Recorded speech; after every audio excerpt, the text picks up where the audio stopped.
एउटा मुसो हिँड्दै जाने क्रममा कसो कसो झुक्किएर जाँडको घ्याम्पोमा पर्यो। त्यो जाँडको घ्याम्पोबाट निक्लिनलाई मुसाले धेरै प्रयास गर्यो, सकेन, हरेसै खायो कि अब मेरो जीवन यही जाँडकै घ्याम्पोमा सकिने भयो। आँखा बन्दै गर्न लागिसकेका थियो, तर संयोग या त्यो मुसाको भाग्य त्यही बाटो हुँदै एउटा बिरालो म्याउ म्याउ गर्दै अगाडि बढ्यो। मर्न लागिसकेको मुसामा पनि आशा पलायो, hope. Where there is no hope in the future, there is no power in the present. भविष्यप्रति आशा भएन भने वर्तमानमा जोस जाँगर नै आउँदैन। त्यस्तै मर्न लागिसकेको मुसामा पनि आशा पलायो। मुसाले आफ्नै आवाजमा बिरालोलाई भन्छ, ए बिरालो दाई, ल न मलाई यो जाँडको घ्याम्पोबाट निकाल्देऊ।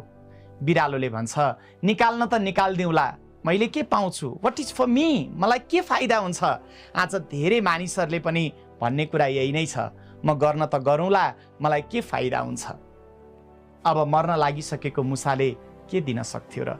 हामीले सञ्चालन गर्ने विविध तालिम कार्यक्रमहरूमा बसिसकेको मुसा रहेछ अनि उसले हाम्रो प्रवचनमा सुनेको रहेछ, अष्टादश पुराणेषु व्यासस्य वचन द्वयम् परोपकारः पुण्डाय पापाय परपीडनम्। यो जाँडको घ्याम्पोमा कुहिएर मर्नुभन्दा निकाल खाऊ धर्म त हुन्छ।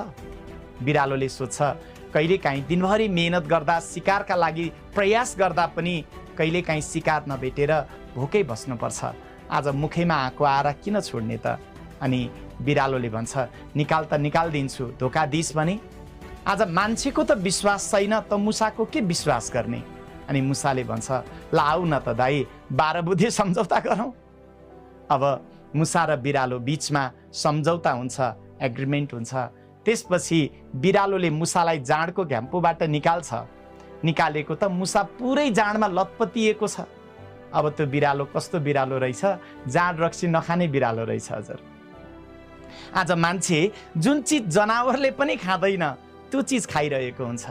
खोज्यो स्वर्ग, गर्यो पाप, जान्दैन कर्मको गति।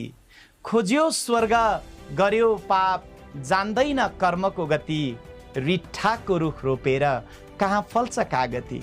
आज धेरै मान्छे सुख, शान्ति, समृद्धि, आनन्दको खोजीमा छन्, तर फेरि पनि हामीले रोपिरहेका कुरा के छन् त्यसलाई हामीले निहाल्न जरुरी छ।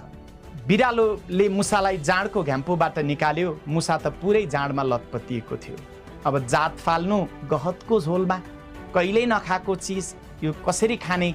तर उसले यसो सोध्छ, बहाना पाउँछ उसले, यो टकटकाएर खाए भइहाल्छ नि।